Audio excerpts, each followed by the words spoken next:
नमस्कार, आप देख रहे हैं न्यूज इंडिया। आपके साथ मैं हूं चारुल शर्मा। बुलेटिन की शुरुआत एक बड़ी खबर के साथ करेंगे। अयोध्या से ये बड़ी खबर है जहां पर राम निर्माण कार्य तेजी से चल रहा है। राम मंदिर ट्रस्ट के महासचिव चंपत राय ने ट्वीट किया है और राम मंदिर के निर्माण कार्य का नया वीडियो जारी किया गया है। तेजी से मंदिर का निर्माण कार्य चल रहा है। ये नया वीडियो देखिए जारी किया गया है।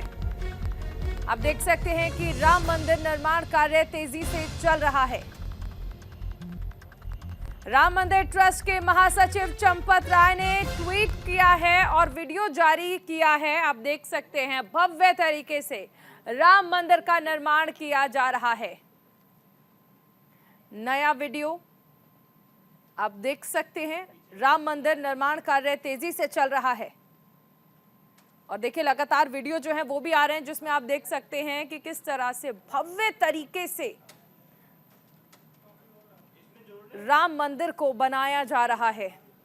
कार्य तेजी से चल रहा है।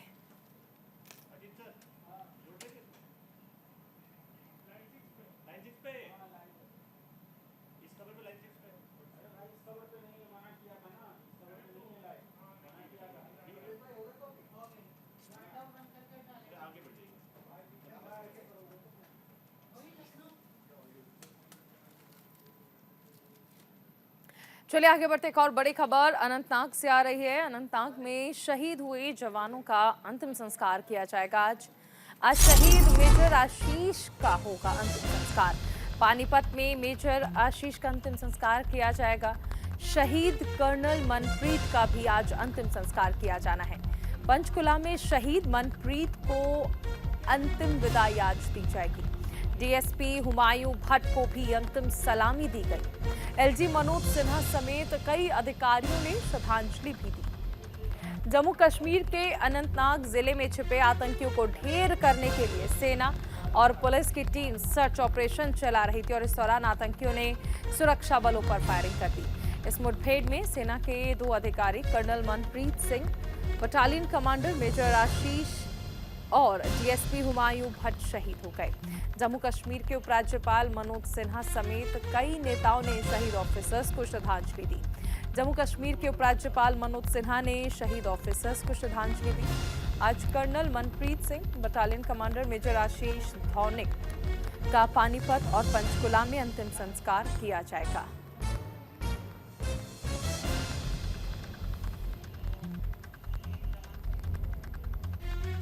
अनंतनाग में शहीद हुए जवानों का अंतिम संस्कार आज किया जाएगा। एक सर्च ऑपरेशन के दौरान देखिए आतंकियों ने हमला बोल दिया और अनंतनाग में देश ने अपने 3 वीर जवानों को खो दिया।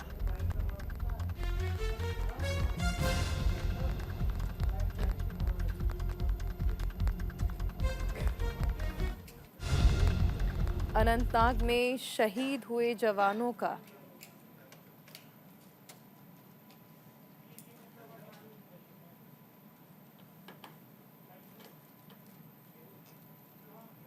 तो देखिए अनंतनाग में आतंकी हमले में सेना के 3 जवान शहीद हो गए। सेना ने पूरे इलाके को उसके बाद घेर लिया था।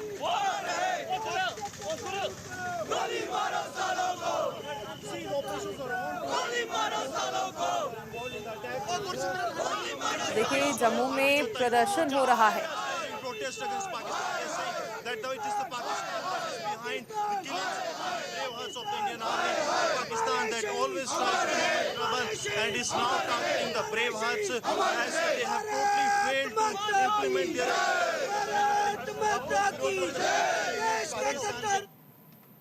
सबको अच्छे से ट्रीट करते थे। कल न्यूज़ मिल गई थी सर, टीवी से पता चल गया था। इनकाउंटर हुआ वहाँ पे एंड काफ़ी इंजर्ड हुए हैं वहाँ पे। बहुत शानदार। पहले भी इनका, हाँ जी, खुर्जा की लीड करते। पहले सेना मेडल से उनको सम्मानित किया गया है। पहले भी टेररिस्टों के साथ उनका इनकाउंटर हुआ है। 3 टेररिस्ट उन्होंने किल किए थे पहले और कल फिर हुआ है इनकाउंटर।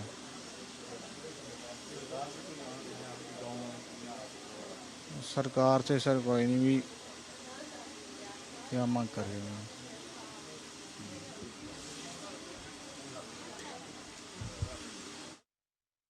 देखें तो पिछले 3 साल में ये सबसे बड़ा हमला था जिसमें इतने बड़े ऑफिसर्स की शहादत हुई है। 30 मार्च 2020 को हंदवाड़ा में हमला हुआ। 18 घंटे तक मुठभेड़ में कई ऑफिसर शहीद हुए। कर्नल, मेजर और सब इंस्पेक्टर समेत 5 ऑफिसर्स शहीद हुए थे। इसी साल जनवरी 2023 में आतंकी हमला हुआ, इसमें 40 आतंकी मारे गए थे। 8 स्थानीय और बाकी सभी विदेशी थे।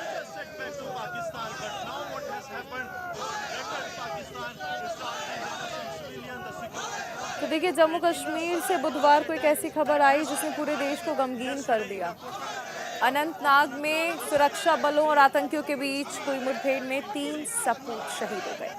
आतंकियों ने सुरक्षा बलों पर उस वक्त गोली चलाई जब वो सर्च ऑपरेशन चला रहे थे और इस हमले में वो घायल हो गए। हालांकि इलाज के लिए आनन फानन में उन्हें एयरलिफ्ट किया गया, लेकिन उन्हें बचाया नहीं जा सका।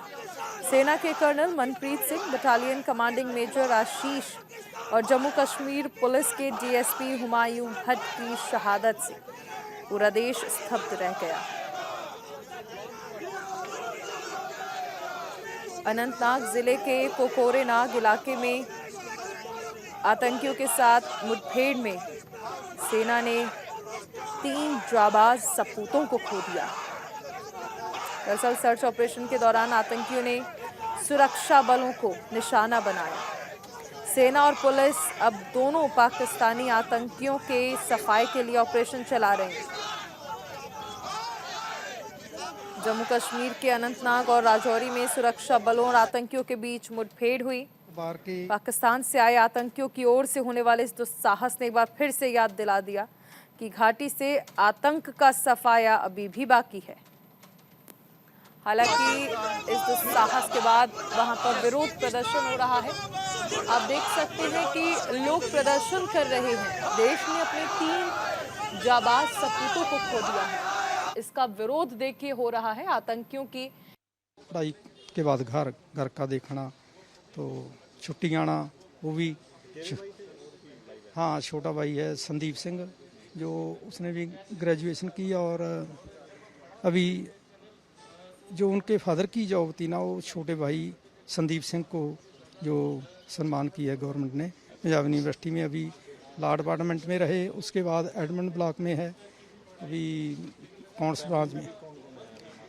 अभी माता जी हैं उनके और उनकी सिस्टर है, वो मैरिड है, और भाई है एक, वो भी मैरिड है, और आप भी मैरिड थे। उनके बच्चे हैं 2, एक 7 साल का है बेटा कबीर सिंह और छोटी बेटी है 2 साल की बन्नी, ते 2 बच्चे हैं छोटे छोटे। अभी जो ये दुख का पहाड़ हमारे। चलिए, एक और बड़ी खबर आ रही है। छत्तीसगढ़ के दौरे पर रहेंगे प्रधानमंत्री नरेंद्र मोदी। दोनों राज्यों को करोड़ों के विकास कार्य की सौगात। बीना में पेट्रोकेमिकल परिसर का भूमि पूजन भी करेंगे और पिछले 6 महीने पीएम मोदी का ये 6ठा मध्य प्रदेश दौरा है। प्रधानमंत्री नरेंद्र मोदी आज मध्य प्रदेश और छत्तीसगढ़ का दौरा करेंगे। प्रधानमंत्री मोदी इस दौरान दोनों राज्य को कई सौगात देंगे। पीएमओ की ओर से बताया गया कि पीएम मोदी मध्य प्रदेश के बीना में कार्यक्रम में 50,700 करोड़ से अधिक की परियोजनाओं की आधारशिला रखेंगे और इसमें बिना रिफाइनरी के एक पेट्रोकेमिकल कॉम्प्लेक्स और राज्य भर में 10 नई औद्योगिक परियोजनाएं शामिल हैं। इसके बाद वो लगभग 6,350 करोड़ की महत्वपूर्ण रेल क्षेत्र की परियोजना के शुभारंभ के लिए छत्तीसगढ़ के लिए रवाना होंगे। प्रधानमंत्री मध्य प्रदेश के नर्मदापुरम में विद्युत और नवीकरणीय ऊर्जा विनिर्माण क्षेत्र और रतलाम में मेगा औद्योगिक पार्क की आधारशिला रखेंगे, जबकि इंदौर में 2 आईटी पार्क और राज्य भर में 6 नए औद्योगिक पार्क की आधारशिला रखेंगे। कार्यक्रम के दौरान वो छत्तीसगढ़ के 9 जिलों में क्रिटिकल केयर ब्लॉक की आधारशिला रखेंगे। तो मध्य प्रदेश को 50,700 करोड़ की सौगात प्रधानमंत्री नरेंद्र मोदी देंगे। कुल 10 नई औद्योगिक परियोजनाओं का उद्घाटन और शिलान्यास भी आज होना है, यानी एक बड़ी सौगात जनता को मिलने वाली है, क्योंकि मिशन मध्य प्रदेश पर हैं पीएम। बीपीसीएल की बीना रिफाइनरी में पेट्रोकेमिकल यूनिट की आधारशिला भी प्रधानमंत्री नरेंद्र मोदी इस दौरान रखने वाले हैं। रिफाइनरी को 49,000 करोड़ से विकसित किया जा रहा है। 1,200 KTPA यानी किलो टन प्रति वर्ष एथिलीन और प्रोपिलीन का उत्पादन भी देखिए इस दौरान किया जाना है, और कपड़े, पैकेजिंग, फार्मा जैसे कई क्षेत्रों में ये मददगार साबित होगा। नर्मदापुरम में बिजली और नवीकरणीय ऊर्जा व निर्माण क्षेत्र का नवीनीकरण भी किया जाना है। तो मिशन मध्य प्रदेश पर प्रधानमंत्री नरेंद्र मोदी कहा जाए तो हजारों करोड़ की सौगात देंगे। रतलाम में 460 करोड़ की लागत से मेगा इंडस्ट्रियल पार्क बनाया जाना है। इंदौर में 550 करोड़ की लागत से 2 IT पार्क की आधारशिला भी प्रधानमंत्री रखेंगे। वहीं मिशन छत्तीसगढ़ पर कई परियोजनाओं का उद्घाटन और शिलान्यास प्रधानमंत्री के द्वारा किया जाना है।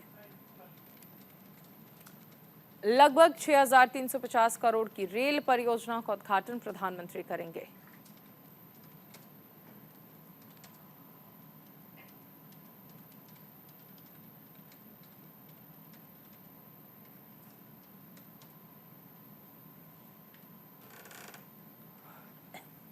हमारे साथ सहयोगी जागेश्वर जुड़े हैं सागर से। पहले अपडेट ले लेते हैं। जागेश्वर, मध्य प्रदेश को आज क्या क्या सौगात मिलने वाली हैं, इस बारे में क्या जानकारी है? सागर जिले के बीना रिफाइनरी में आज प्रधानमंत्री नरेंद्र मोदी लगभग 50,000 करोड़ से ऊपर की योजनाओं की शिलान्यास आधारशिला रखेंगे, जिसमें बीना रिफाइनरी में 49,000 करोड़ से ऊपर का पेट्रोकेमिकल की आधारशिला रखेंगे, जिसका कार्य लगभग 5 वर्ष में पूर्ण करने का विश्वास जताया जा रहा है। बिल्कुल, अनिल भी हमारे साथ हैं, स्टेट हैं मध्य प्रदेश छत्तीसगढ़ के। अनिल, आपके पास आना चाहेंगे। छत्तीसगढ़ में बीजेपी के सामने कई सारी चुनौतियां हैं, ऐसे में इन चुनौतियों को पार पाने के लिए खुद प्रधानमंत्री मोर्चा संभाल रहे हैं। किन मायनों में आज का ये दौरा खास रहेगा? देखिए, रायगढ़ क्षेत्र में दौरा हो रहा है प्रधानमंत्री का। मध्य प्रदेश के कार्यक्रम निपटा के 2:15 बजे वो यहाँ पे वायुसेना के विशेष विमान से जिंदल के एयरपट्टी पर एयरस्ट्रिप पर उतरेंगे, और वहां से वो हेलीपैड से कोंडा तराई एक जगह है, गांव है, वहां पर 6300 करोड़ रुपए की जो है रेल परियोजनाएं उनके शिलान्यास करेंगे। 9 जिलों में जो है क्रिटिकल केयर ब्लॉक है उसका वो लोकार्पण करेंगे, उद्घाटन करेंगे। उसके बाद एक बड़ी आम सभा भी है वहीं।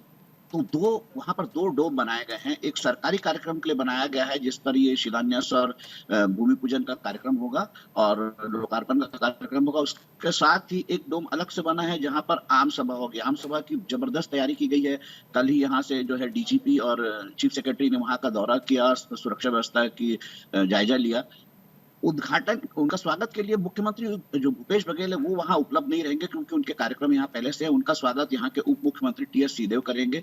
राजनीतिक दृष्टि से भी ये दौरा बहुत महत्वपूर्ण है क्योंकि लगातार छत्तीसगढ़ में जो है भाजपा के शीर्ष नेता है, गृह मंत्री कह लीजिए या प्रधानमंत्री का ये दौरा है। प्रधानमंत्री का इसके बाद एक दौरा और प्रस्तावित है जो परिवर्तन यात्रा की समापन पर होगा। रायगढ़ एक बड़ा महत्वपूर्ण क्षेत्र है जहां पे भाजपा बहुत मजबूत कभी नहीं रही, तो इसलिए इस दृष्टि से भी ये जो दौरा बहुत महत्वपूर्ण है।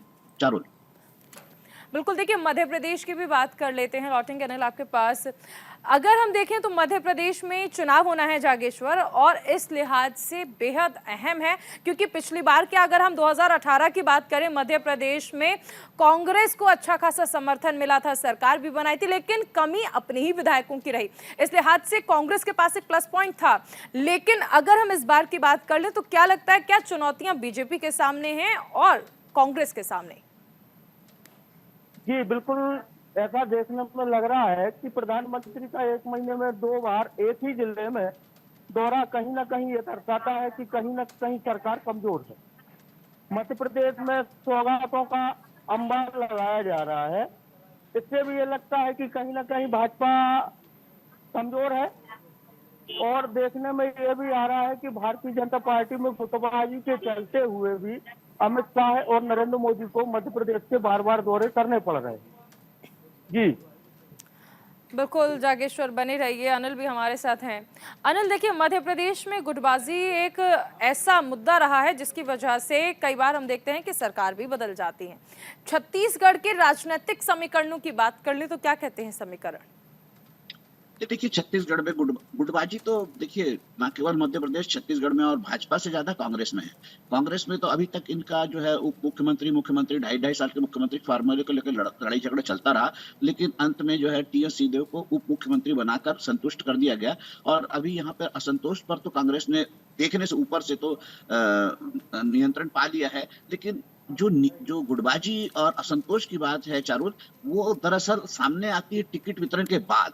तो अभी तो ये समस्या दिख नहीं रही है, अभी तो सब लोग एक साथ होकर लड़ रहे हैं, लेकिन जब टिकट वितरण होगा उसके बाद ये समस्या दिखती है।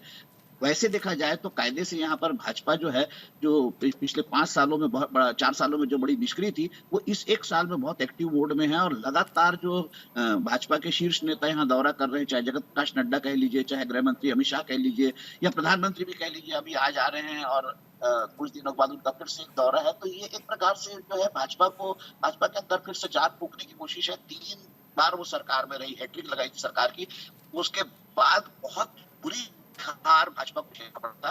कांग्रेस जो है बहुत धमाकेदार 90 में से 68 सीट जीत कर आई थी, बाद के उपचुनाव भी कांग्रेस जीती है। तो इसलिए भाजपा यहाँ पर पूरी ताकत लगा रही है और एक होकर लड़ने की कोशिश कर रही है। जी चारुल। बिल्कुल, शुक्रिया अनिल इस तमाम जानकारी के लिए। जागेश्वर, आपका भी बहुत शुक्रिया। तो देखिए, कई मायनों में खास है प्रधानमंत्री नरेंद्र मोदी का मध्य प्रदेश और छत्तीसगढ़ का दौरा, क्योंकि कई सारी विकास परियोजनाओं का शिलान्यास प्रधानमंत्री नरेंद्र मोदी द्वारा किया जाएगा। और चुनावी राज्य होने के लिहाज से भी अगर देखें तो बेहद अहम हो जाता है ये दौरा। हालांकि कई चुनौतियां भी हैं देखिए बीजेपी के सामने, और इन चुनौतियों से पार पाने के लिए प्रधानमंत्री नरेंद्र मोदी लगातार दौरे कर रहे हैं मध्य प्रदेश और छत्तीसगढ़ के।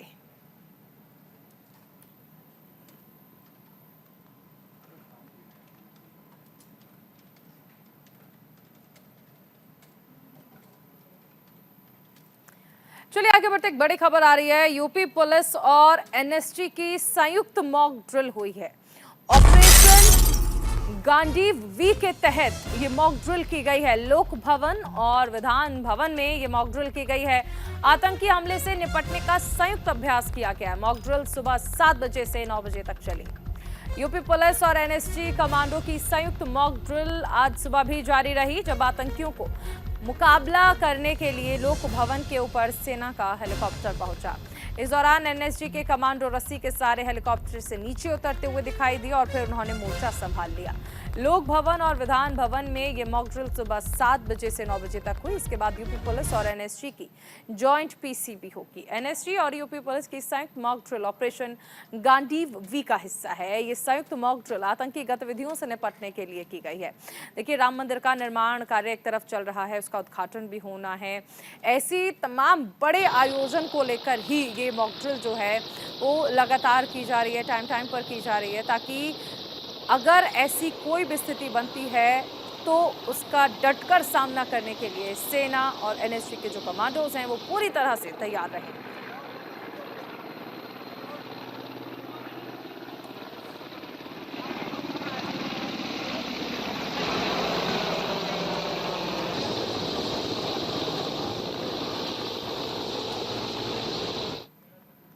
चलिए आगे बढ़ते, एक बड़ी खबर।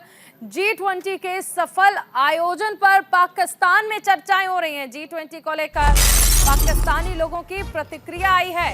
पाकिस्तान के लोगों ने भारत की तारीफ की है। G20 शिखर सम्मेलन की सफल मेजबानी पर पाकिस्तान में खूब चर्चा हुई।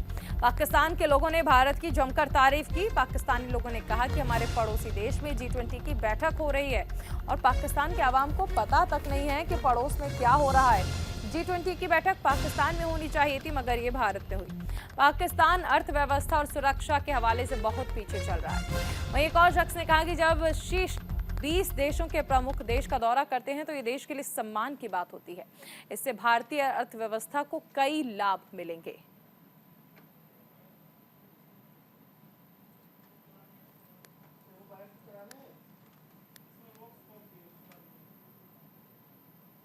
अमेरिकन सदर गया, सऊदी अरब का शहजादा गया और इस तरह दूसरे सरबराह मुल्क आए तो पहली दफ़ा बड़े अरसे बाद आते हैं।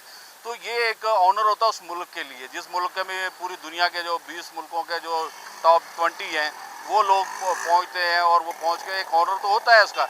लेकिन देखिए बहरहाल मैंने जिस तरह कहा कि मईशत के ऊपर फ़र्क तो आता है, ज़ाहिर बात वो मैंने जैसा कि सौदे होते हैं तो उसका इंडिया को फ़ायदा तो होगा, ऐसा नहीं है कि नहीं उसको फ़ायदा होगा, इंडिया को बहुत फ़ायदा होगा और इसका फ़ायदा है उसको। सऊदी अरब का जो शहजादा है वो आए, बहुत सारे लोग ये भी एक्सपेक्ट कर रहे थे कि यहाँ जब वक्त पड़ेगा तो यहाँ भी आएंगे, जाहिर है वहाँ था प्रोग्राम तो उन्होंने तो वहाँ ही आना था।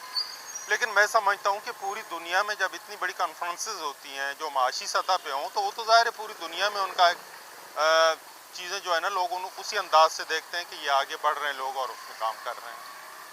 लेकिन इसके बावजूद मैं समझता हूँ कि पाकिस्तान भी जो मौजूदा बहरान से हम गुजर रहे हैं ये उसके लिए एक बहुत बड़ा चैलेंज बन जाएगा। बदकिस्मती से यही हो रहा है। 73 ईयर्स 75 ईयर्स बोल लें आप, पाकिस्तान की जो हमारी फॉरेन पॉलिसी है वो उस पे जो है हम शायद नाकाम रहे हैं। इसी वजह से आपके पड़ोसी ममालिक में एक G20 की और इसी के साथ इस बुलेटिन में फिलहाल इतना ही। आप बने रहिए न्यूज़ इंडिया के साथ।